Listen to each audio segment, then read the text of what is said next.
días, mi nombre es Andrés Jaramillo, yo soy residente de Medicina de Urgencias. El día de hoy pues vamos a conversar un rato sobre este tema, las complicaciones mecánicas del infarto agudo del miocardio. Este es entonces como el esquema de los temas que les propongo tratar. La idea es hacer como una pequeña introducción y tratar de definir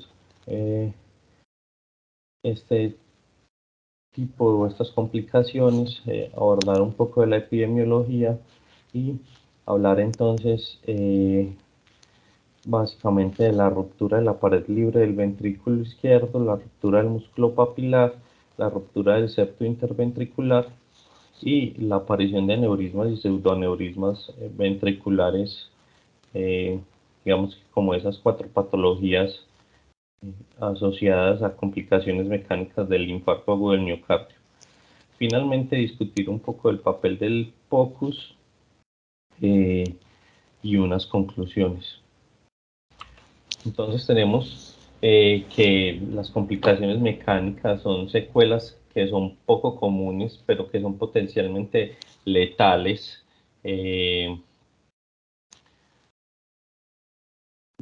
Del infarto agudo del miocardio, que se asocian comúnmente con una alta mortalidad temprana y a complicaciones asociadas principalmente de mortalidad si no se realiza una intervención quirúrgica temprano y apropiadamente. En los Estados Unidos se estima entonces que la prevalencia general de infarto agudo del miocardio es de alrededor del 3% según la AJA, pero pues con los avances en la intervención y en la prevención temprana, pues esta incidencia ha venido bajando en los últimos 30 años después de la aparición o de la era de la reperfusión, iniciando principalmente por la trombolisis y posteriormente con la PCI, ¿cierto?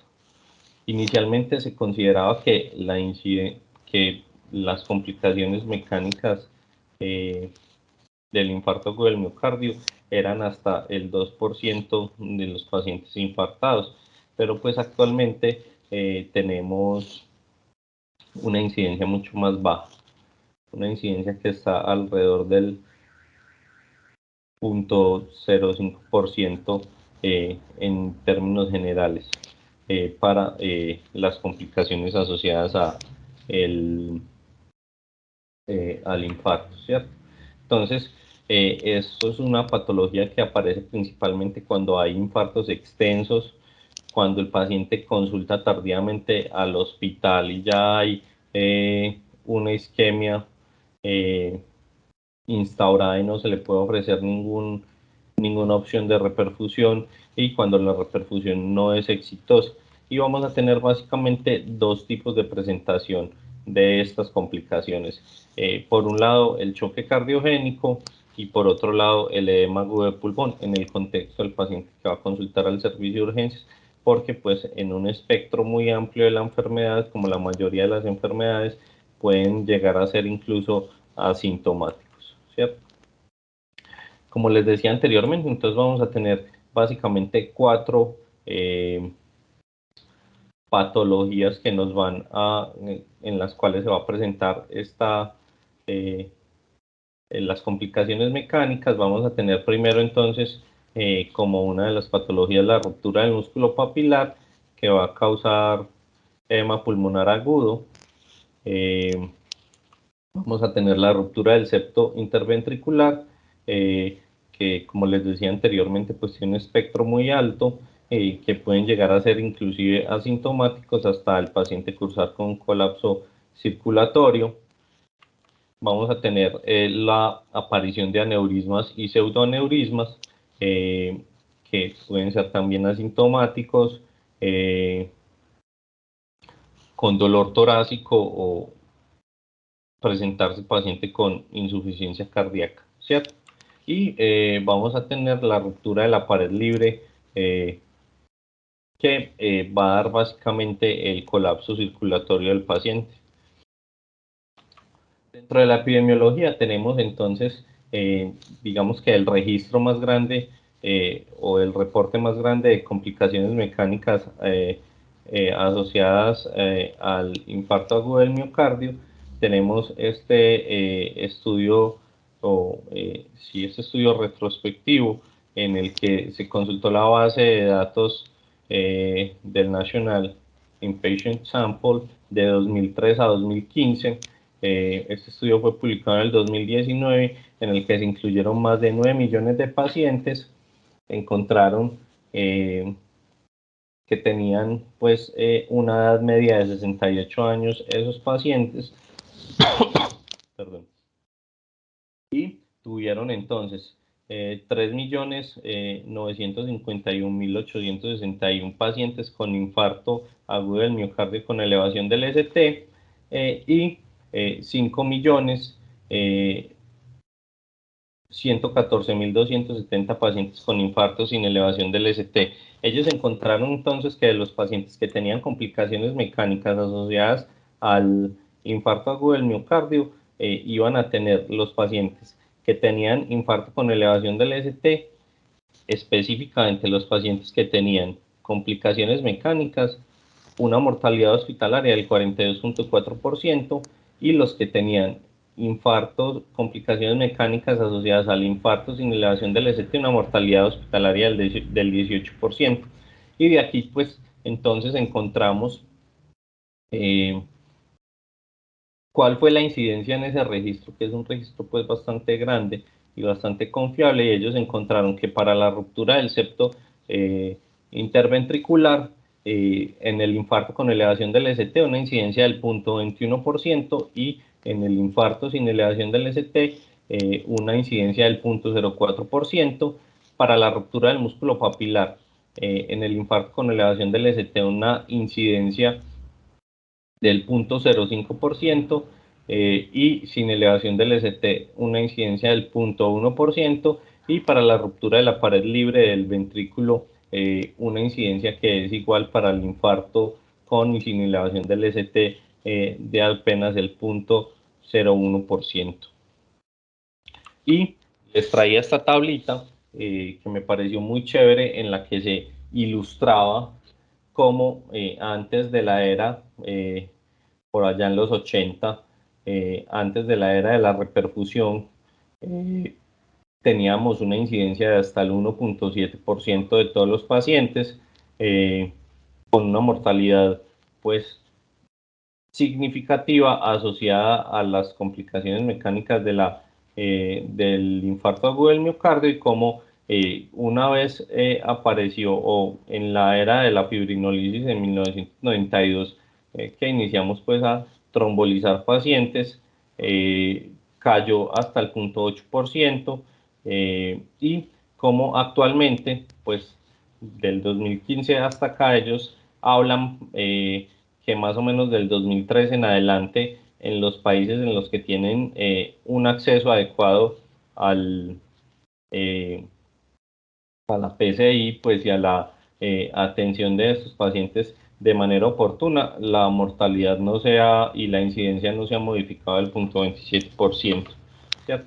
Entonces, para empezar a hablar de patologías específicas, tenemos entonces la ruptura de la pared libre del ventrículo derecho, que va a tener una mortalidad mayor al 50%, y posterior a la cirugía, pues una mortalidad mayor al 35%.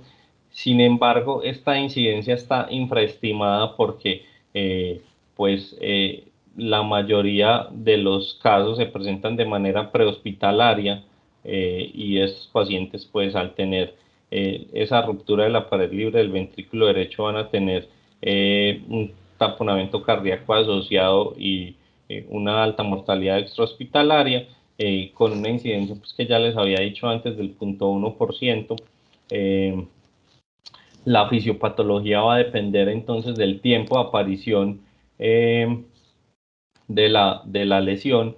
Cuando es menor a 72 horas, lo que va a ocurrir es un desgarro abrupto de la pared del ventrículo izquierdo, y cuando es una aparición más tardía, mayor a 4 días, pues lo que va a ocurrir es que el área necrótica se va a ir expandiendo y no va a tener un desgarro que afecte específicamente el punto inicial del infarto, sino que se puede, digamos que, abrir por cualquiera de los puntos del área necrótica, ¿cierto?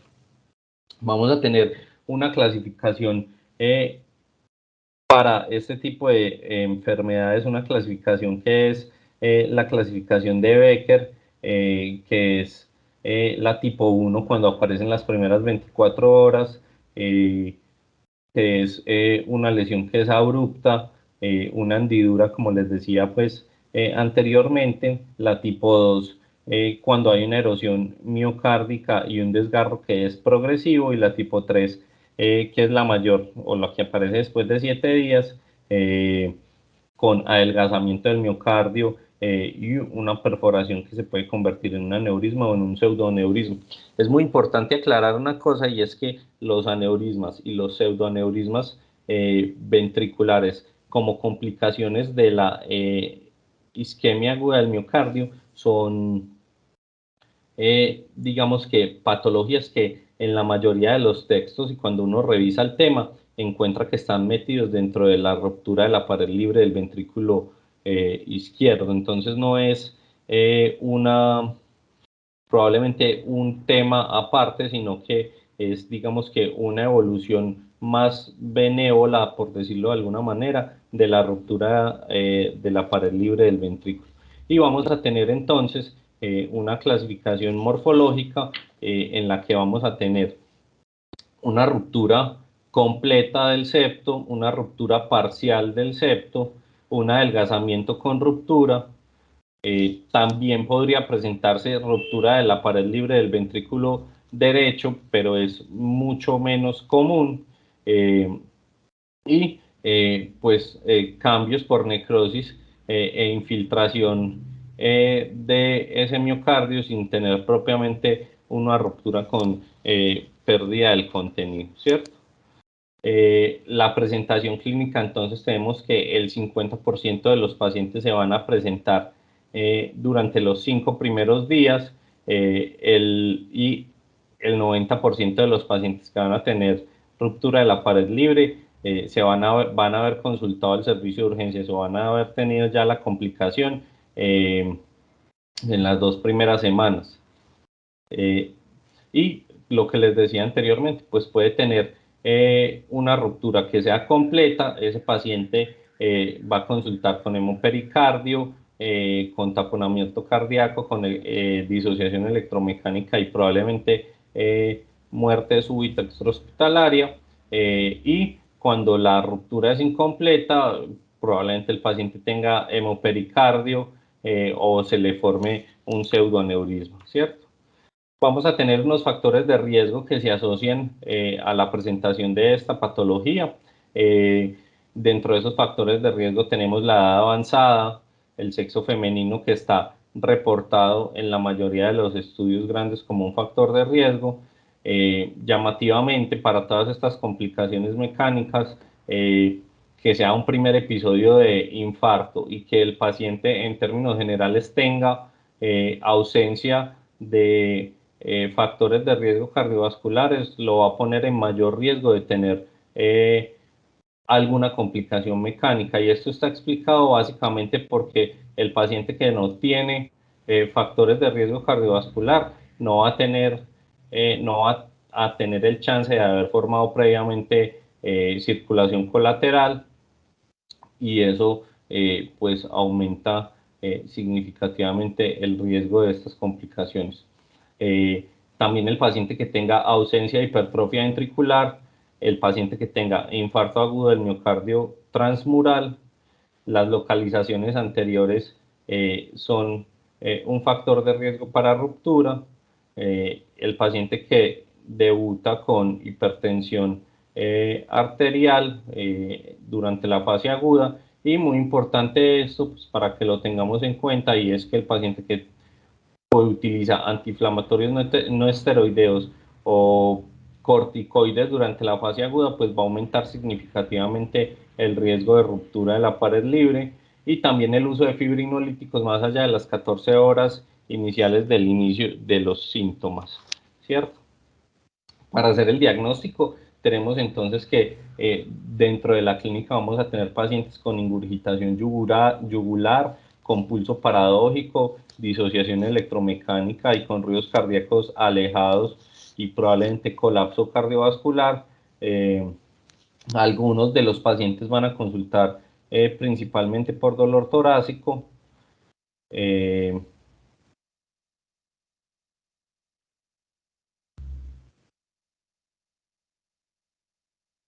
Algunos de los pacientes van a consultar principalmente por dolor torácico. El electrocardiograma puede mostrar una nueva elevación del segmento ST y dentro de la evaluación ecocardiográfica en el POCUS podríamos ver taponamiento cardíaco, se puede visualizar flujo a través del defecto de la pared libre. Regálenme un segundito, para poderles mostrar este videito en el que podemos ver cómo hay una ruptura del, de la pared libre del ventrículo y cómo hay toda esta efusión por fuera del o generando ese hemopericardio.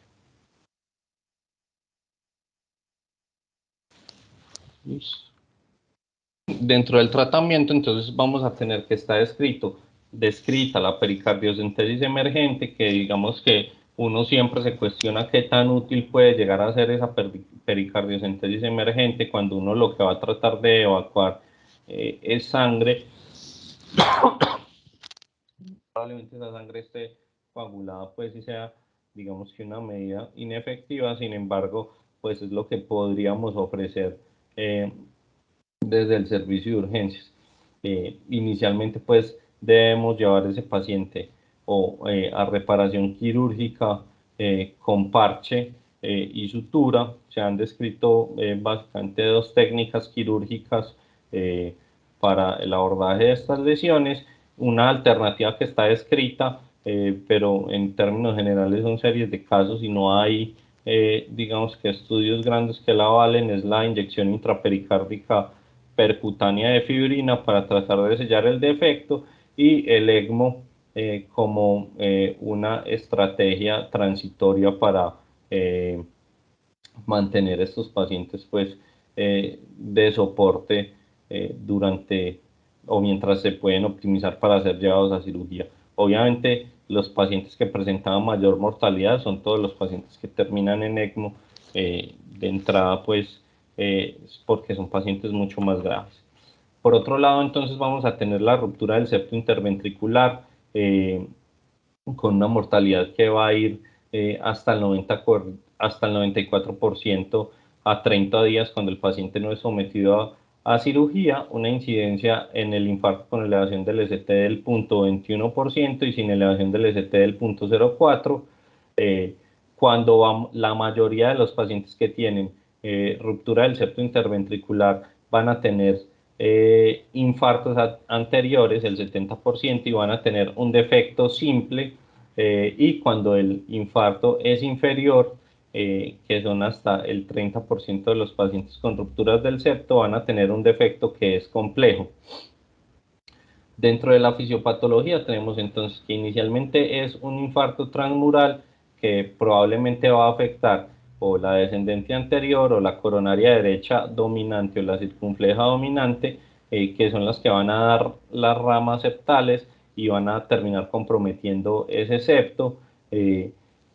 Ese septo se puede romper en cualquier ubicación anatómica, se puede romper cercano a las aurículas o más abajo, y lo que vamos a terminar generando es un cortocircuito izquierda-derecha de un área o de un sistema de altas presiones a un sistema de bajas presiones con posterior entonces falla cardíaca derecha, edema agudo del pulmón y todas las complicaciones asociadas a esto, ¿cierto?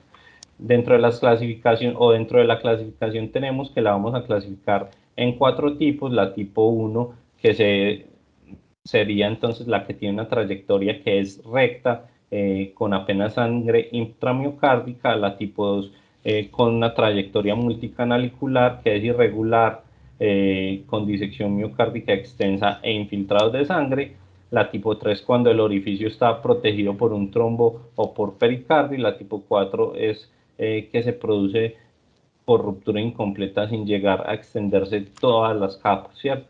Y la presentación clínica, pues generalmente ocurre entre el día 3 y el día 5 posterior al infarto.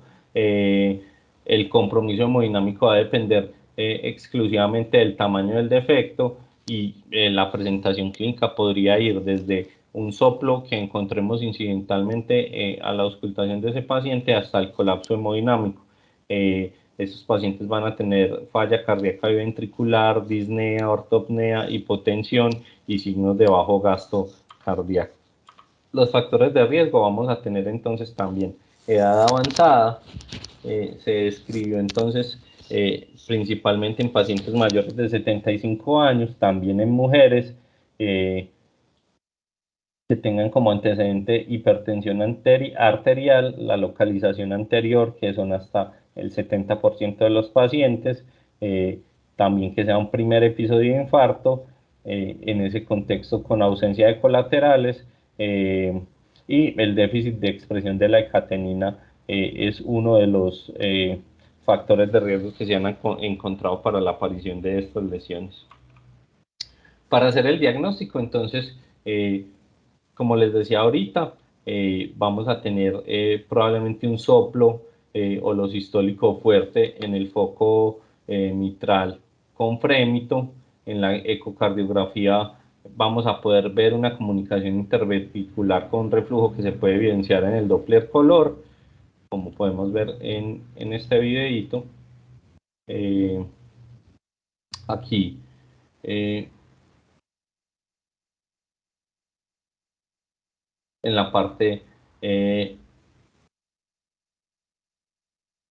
apical podemos ver el defecto y cómo hay una comunicación.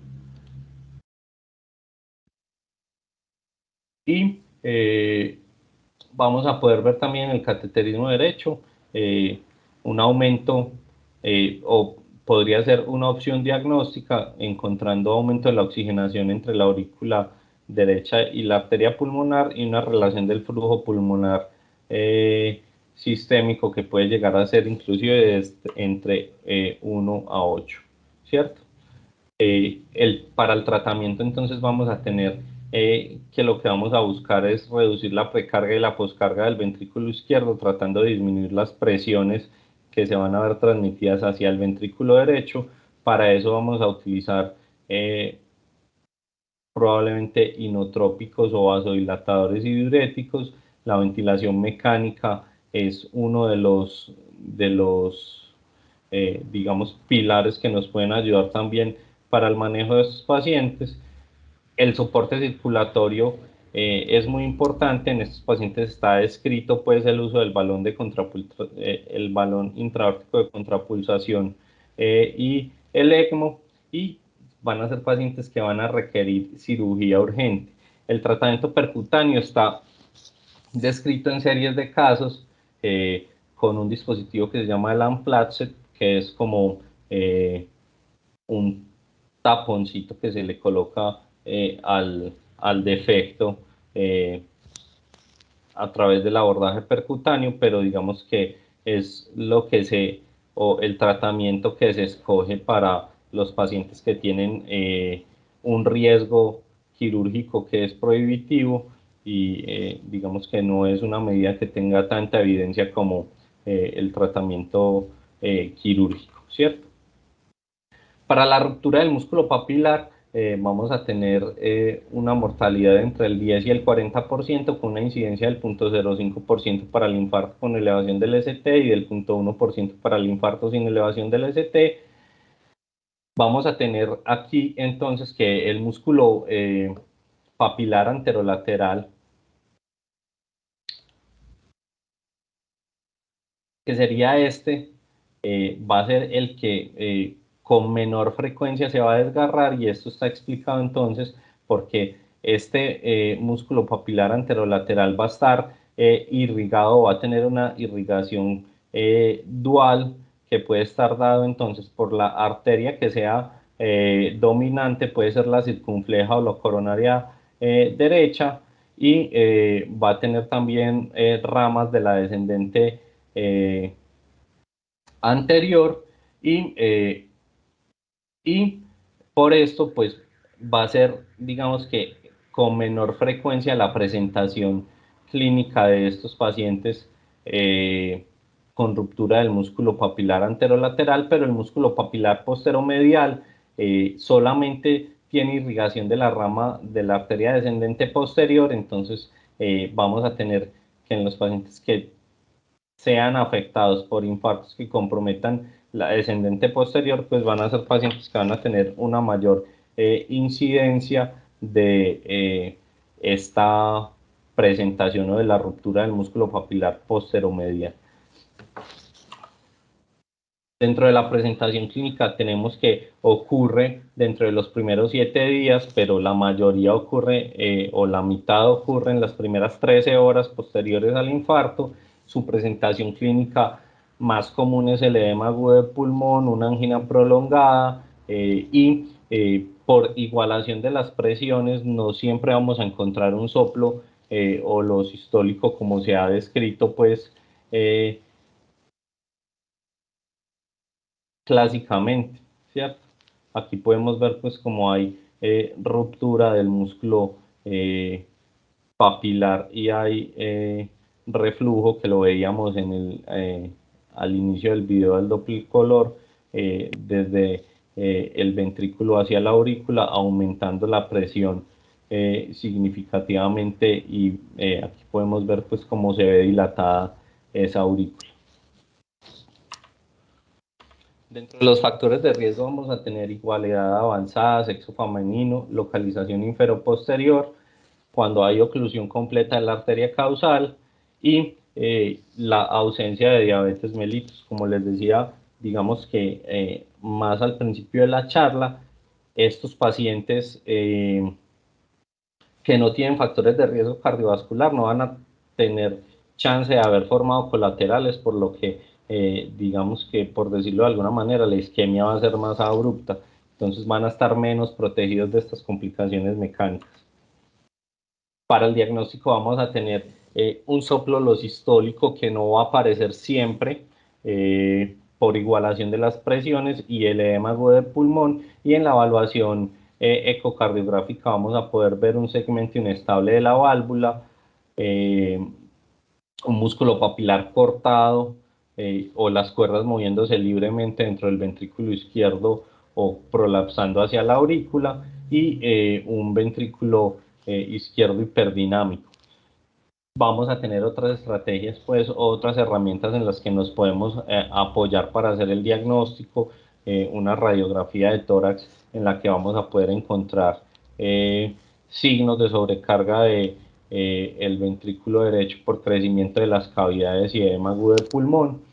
Y para el tratamiento de estos pacientes pues vamos a tener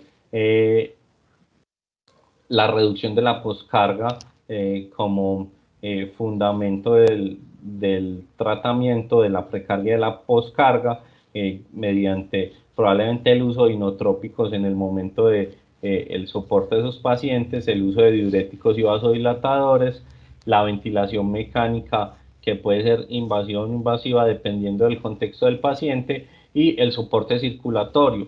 Lo que dicen, digamos que los estudios más grandes o el reporte del registro shock, hasta el 75% de los pacientes que tuvieron ruptura del músculo papilar requirieron balón intraórtico de contrapulsación previo al hacer o durante el manejo quirúrgico, y ellos encontraron pues que esos pacientes subían su presión arterial sistólica como soporte asociado a esto, desde una sistólica en promedio de 81 milímetros de mercurio hasta a los 10 minutos posteriores de haber colocado el balón a una sistólica en promedio de 102 milímetros de mercurio, y es, digamos que una de las estrategias que ayudó para el manejo de estos pacientes. Dentro del tratamiento vamos a tener entonces que la cirugía va a ser urgente y también tenemos una opción de tratamiento percutáneo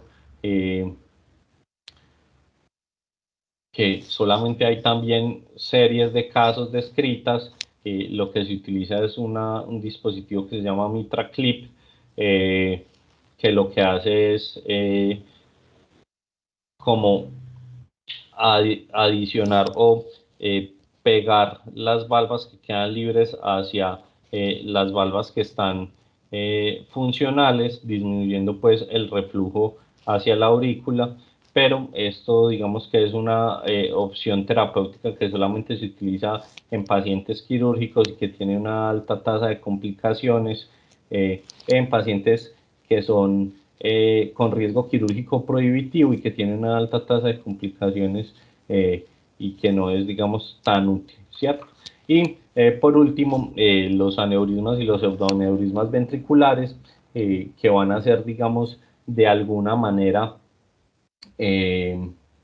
las complicaciones más tardías, el pseudoaneurisma, que es una aparición subaguda con una media de 50 días,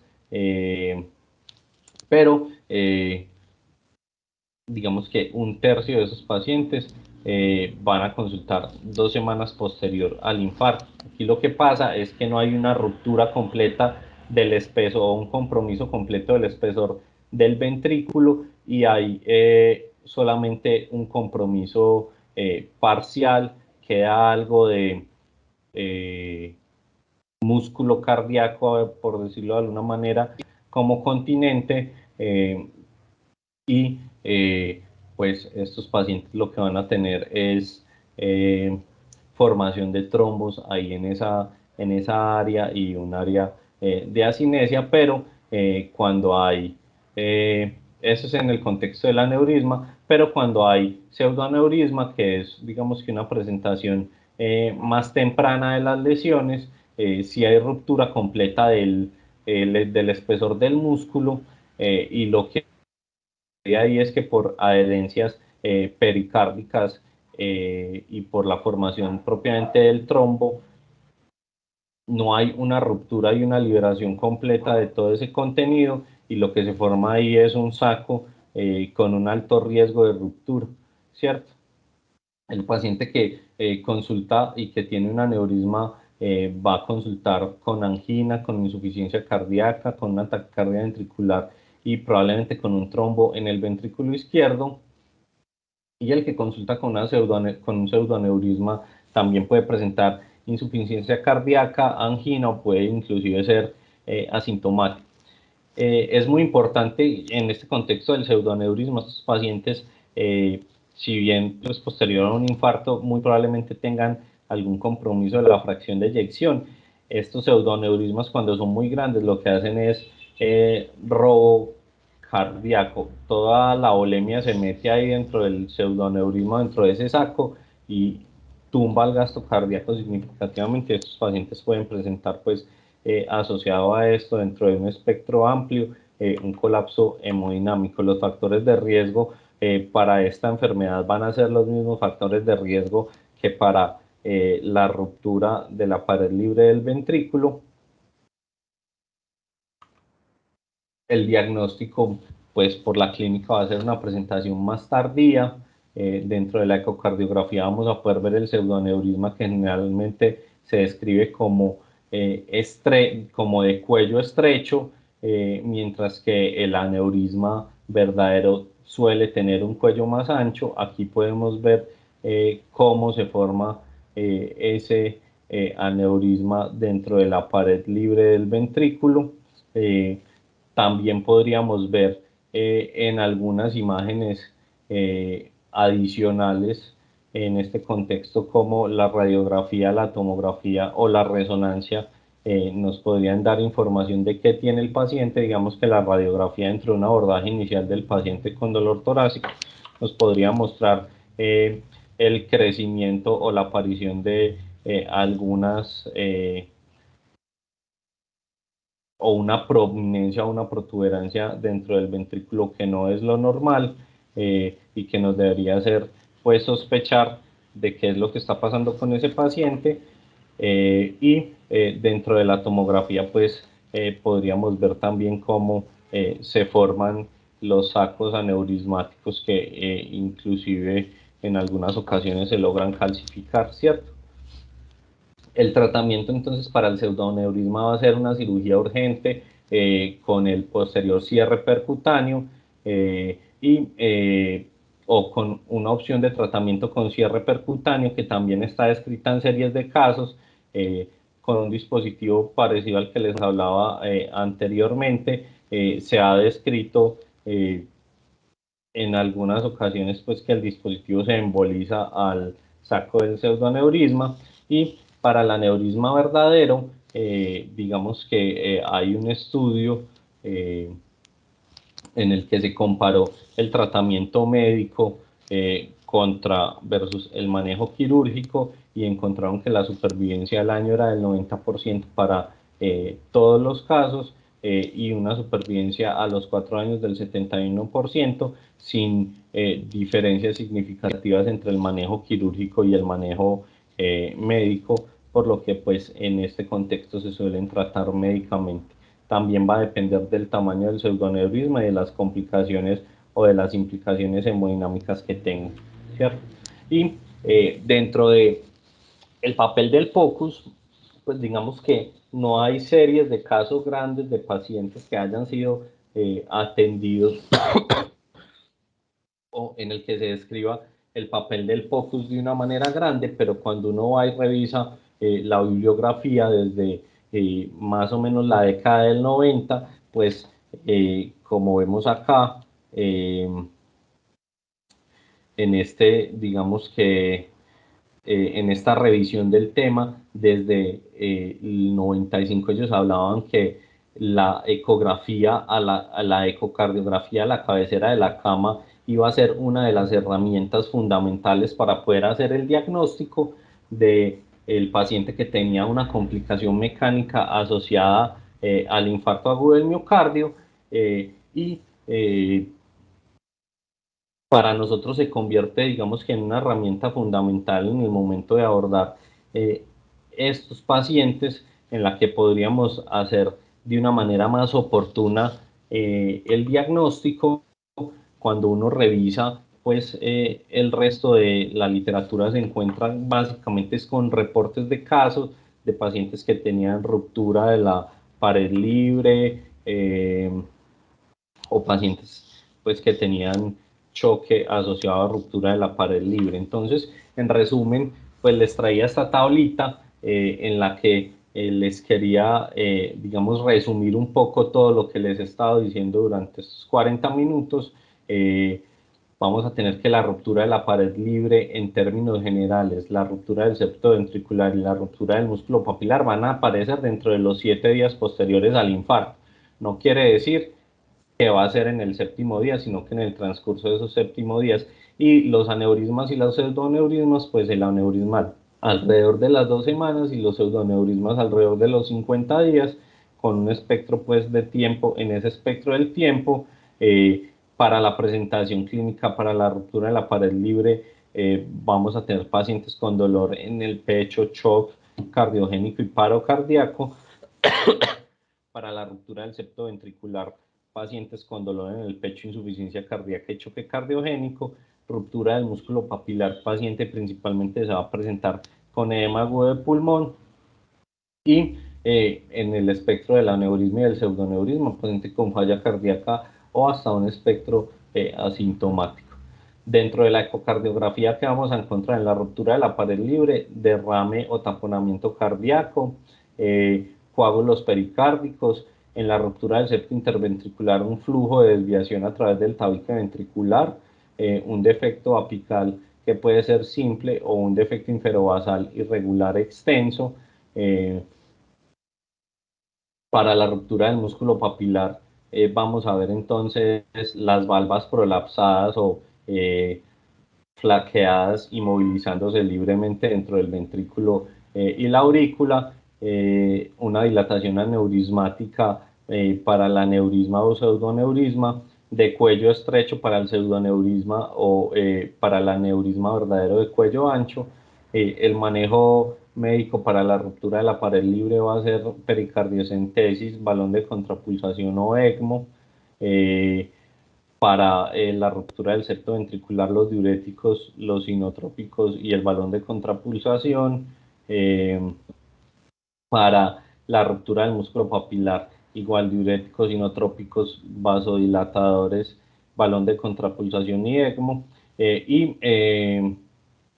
Para el aneurisma y el pseudoneurisma vamos a tener que el manejo médico y el manejo de falla en el aneurisma principalmente, y para el manejo del pseudoaneurisma pues va a requerir cirugía urgente como para el resto de las patologías, y solamente hay, digamos que, reportes de manejo percutáneo para la ruptura del septo ventricular, que está pues bien establecido. Para la ruptura del músculo papilar en reportes de caso y casos muy seleccionados, principalmente pacientes con riesgo quirúrgico prohibitivo. Y para el aneurisma y pseudoaneurisma, principalmente para el pseudoaneurisma, hay reportes de casos de manejo percutáneo. Finalmente, pues en conclusión, tenemos que las complicaciones mecánicas del infarto son condiciones de alta agudeza que son sensibles al tiempo y con una alta tasa de mortalidad, por lo que tenemos que tener un alto índice de sospecha para poder hacer el diagnóstico y poder brindarle al paciente el mejor chance de sobrevivir, con la participación multidisciplinaria, teniendo en cuenta que desde el servicio de urgencias va a ser el punto de entrada de estos pacientes para su atención, y poder tener entonces en ellos el mejor desenlace posible. Las opciones de intervención quirúrgica, las tecnologías percutáneas y el apoyo circulatorio mecánico son fundamentales. En algunas ocasiones lo único que vamos a poder ofrecer a estos pacientes va a ser apoyo paliativo, disminuir el estrés, el dolor y dar medidas de confort. Y el POCUS pues finalmente es una herramienta que es fundamental para abordar estos pacientes, disminuyendo el tiempo del diagnóstico, y nos va a ayudar a aportar un enfoque oportuno para que estos pacientes tengan pues el mejor desenlace posible. Eso era lo que tenía para mostrarles el día de hoy. Quedo atento a sus comentarios. Andrés, muchas gracias por tu exposición, una completa revisión, creo que la que hiciste pues con un panorama de unas complicaciones no tan frecuentes, pero que igual hay que tenerlas en consideración. Voy a ver si hay algunas manos levantadas para ir dando en orden. Me dices, Andrés, si de pronto no me están apareciendo a mí, que a veces no las logro ver, pero por ahora no veo ninguna mano levantada. Espérate, miro. Profe, no, yo no veo ninguna. Sí, Bueno, de Daniel Escobar. Daniel, adelante. Buenos días, Andrés, ¿me escuchas? Sí, Dani. Andrés, primero, pues gracias por lo de la charla, porque la verdad pues esa revisión es importante como estarla haciendo periódicamente, porque me resulta que no está bien, no está acostumbrado a esto. Dani, no se te está escuchando nada. Daniel, eso no se oye bien. ¿Ahí se escucha o no? Mejor.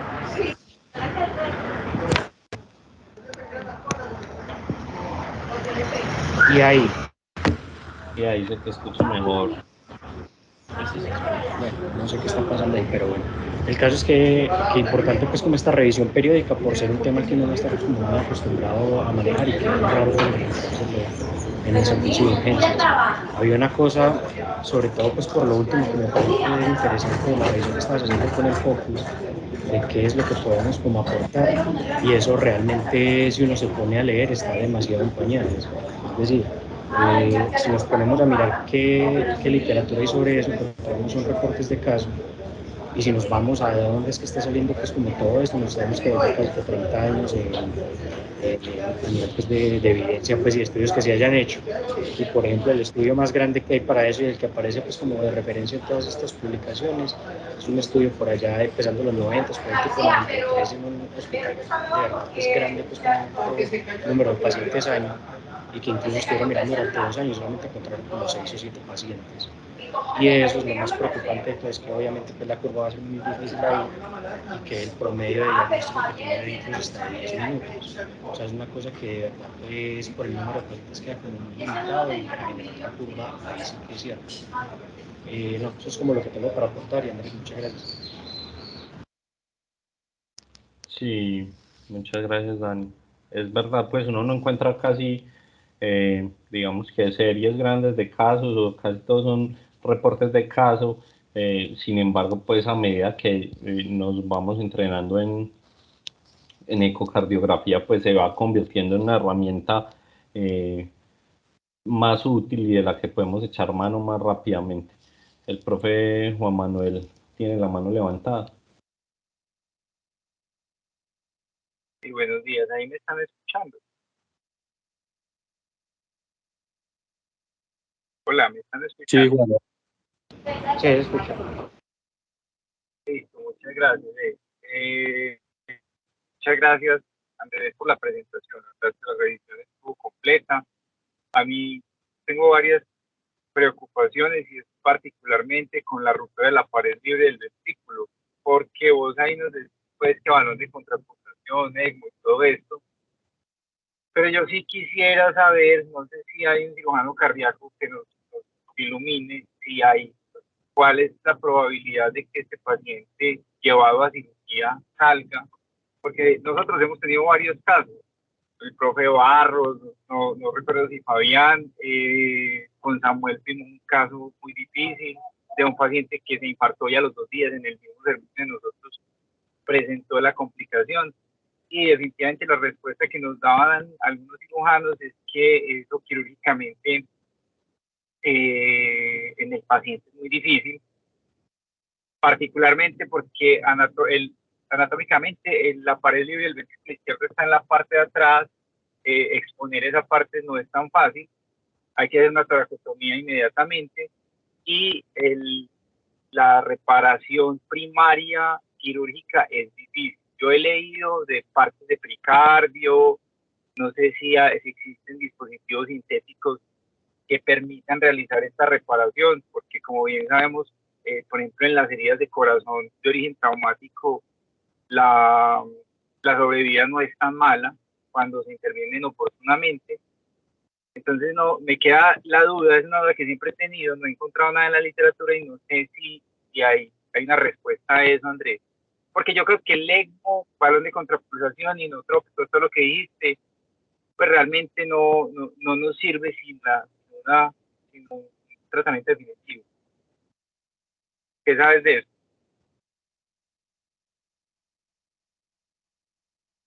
Aló. Profe, no, en realidad, digamos que todo lo que se describe son medidas de soporte transitorias, pero no se, digamos que eso tiene una alta tasa de mortalidad. Y lo que les decía inicialmente, la mayoría de estos pacientes tienen, digamos, esto tiene una incidencia que uno espera que sea mucho más alta, pero estos pacientes tienen muertes súbitas extrahospitalarias, entonces no se pueden abordar. Lo que decía, son pacientes que se registran como muertes cardiovasculares sin haberles hecho necropsia y uno no sabe en realidad de esos pacientes que fueron llevados a PCI o que tenían un infarto extenso, que se trombolizaron y que fueron dados de alta y fallecieron a los pocos días en la casa, cuántos de ellos fallecieron por haber tenido una ruptura de la pared libre del ventrículo. Entonces yo creo en realidad por un lado que la incidencia es más alta y por otro lado que el abordaje quirúrgico, profe, como usted decía, es técnicamente complejo. Ellos describen parches bovinos y algunos implantes de Dacron, describen algo que es como la infartectomía, que es llevar al paciente y resecar toda el área necrótica, pero eso va a ser un tejido que de entrada va a estar desvitalizado, que va a ser difícil de abordar, difícil de poder suturar, y va a ser una lesión que va a ser supremamente grande en muchas de los casos, y no va a ser posible pues abordarlo de una manera adecuada. Entonces, por ese lado va a ser muy difícil poder tener, digamos que un abordaje quirúrgico que sea oportuno y en el que el paciente pueda sobrevivir a esto es muy poco probable. Tiene que ser que el defecto sea muy pequeño. Yo pienso que los pacientes que sobreviven y de los que contamos de alguna manera el cuento son los pacientes que tienen un defecto que es muy pequeño y que no se ven tan comprometidos hemodinámicamente. Por otro lado, profe, para todas las intervenciones quirúrgicas que ellos describen acá, pues recomiendan que el paciente sea primero llevado a coronariografía y que se defina si el paciente requiere de una vez, pues en el mismo tiempo quirúrgico, cirugía se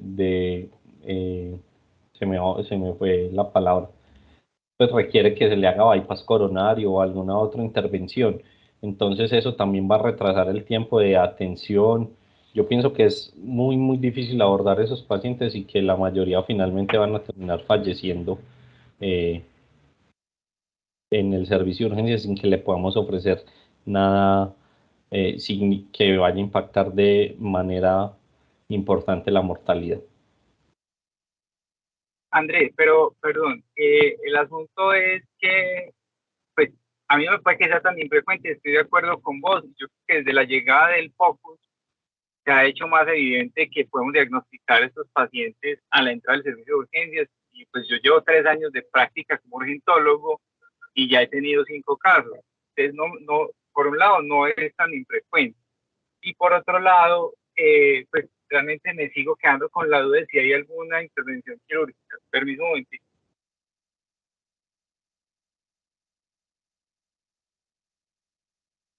Profe, sí, en realidad no sé qué tan oportuna pueda ser la intervención quirúrgica.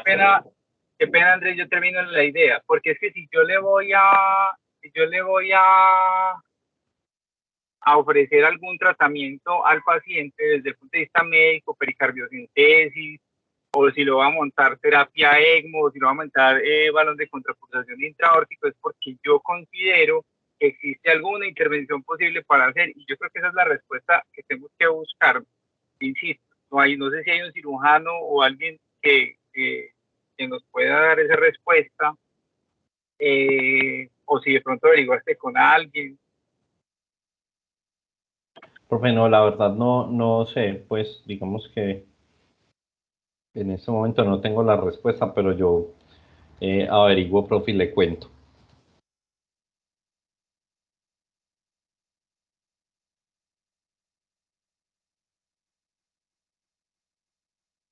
Gracias, Juan. No sé si haya en este momento otras manos levantadas. Sí, adelante, Kevin. Hola, buenos días, ¿me escuchan? Sí. Bueno, entonces, primero que todo, pues un saludo para todos. Andrés, muchísimas gracias por la charla. Ayer estaba pues como revisando el tema, yo creo que con respecto al tratamiento definitivo, pues como la parte quirúrgica como tal, quedan más incertidumbres pues como que respuestas, porque lo mismo encontraba, por ejemplo, digamos, con la ruptura del septo interventricular. El problema ahí es que pues algunas series de casos han encontrado que, por ejemplo, llevar los pacientes de manera temprana, de manera emergente, pues como a reparación, inclusive asocia con mayor tasa de mortalidad. Entonces, lo que proponían algunos autores es que solamente se deberían de llevar a aquellos pacientes que definitivamente están in extremis o que tienen un defecto mayor de 1 centímetro. De lo contrario, se deberían de tratar de estabilizar hemodinámicamente y diferir la cirugía hasta 8 días. Ojalá pues hubiese un cirujano por acá como para resolver como esas cuestiones, esas incertidumbres, pero sí me llama pues como mucho la atención esa parte. Y muchísimas gracias. Muchas gracias, Kevin.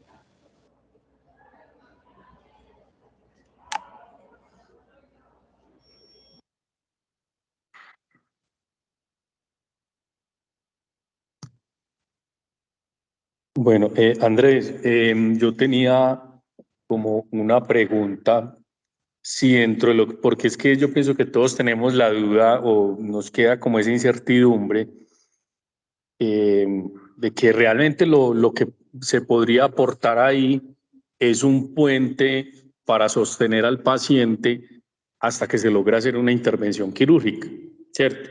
Eso es como la idea que queda.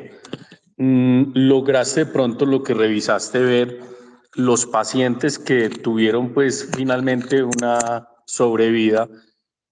¿Cuánto fue el tiempo al que los llevaron a cirugía? O sea, estamos hablando de minutos, estamos hablando de horas. Kevin acaba de mencionar que en algunos casos incluso se contempla cirugías pues más diferidas. ¿De pronto encontraste alguna una medida de tiempo de esos pacientes que tuvieron sobrevida? Profe, sí, ellos hablan en términos generales de 7 días, pero a mí, pues digamos que cuando uno habla de eso o cuando uno encuentra esos reportes de entrada, hay un sesgo porque el paciente que es llevado a cirugía emergente es el paciente que está más grave, el paciente que está en extremis. Entonces, el paciente que tiene un defecto asociado que no tiene tanta repercusión hemodinámica es un paciente que puede aguantar más, que se puede de alguna manera optimizar de una mejor manera y que va a poder ser llevado a cirugía a los 7 días. Para con, digamos que mayor tasa de éxito. Ellos lo que hablaban era que los pacientes que requerían dispositivos de soporte circulatorio distintos al balón de contrapulsación intraórtico como el ECMO, en algunos casos hablaban inclusive del Impela, eh, decían que esos pacientes eran los que más mortalidad tenían, eh, hasta el 48% para la ruptura del septo interventricular en pacientes que requerían ese tipo de soportes. Entonces, a mí me parece, profe, pues que de entrada hay un sesgo a la hora de seleccionar esos pacientes que sobreviven, y lo otro es que esos pacientes van a requerir, digamos que un tiempo, o sea, llevarlos a cirugía de una manera inmediata, en ese mismo orden de ideas de que es un paciente in extremis. También va a ser un paciente en el que muy probablemente no tenga del todo delimitado el área de necrosis, y a la hora de hacer la corrección del defecto, con mayor probabilidad va a fallar, porque va a ser primero un tejido friable, y el cirujano no va a tener claro qué tanto debe abarcar de ese tejido miocárdico para poder hacer el cierre del defecto.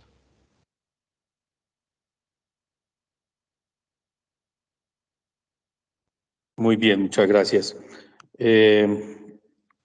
Por ahora no hay más manos levantadas. Bueno, si no hay más dudas, Andrés, muchas gracias por tu presentación. Yo pienso que fue una presentación muy completa de un tema, pues que obviamente algunas cosas no son tan cercanas a nosotros, pero que yo pienso que lo supiste abordar de muy buena manera.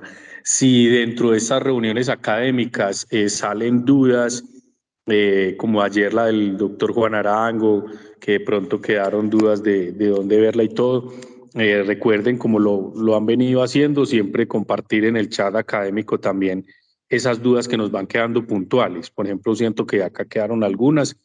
Si cualquiera de ustedes la logra solucionar, preguntar o leer, pues muy bueno que la compartan y que estas dudas no se queden solo acá en la discusión, sino que las podamos ir aclarando. Listo, muchas gracias y feliz día para todos.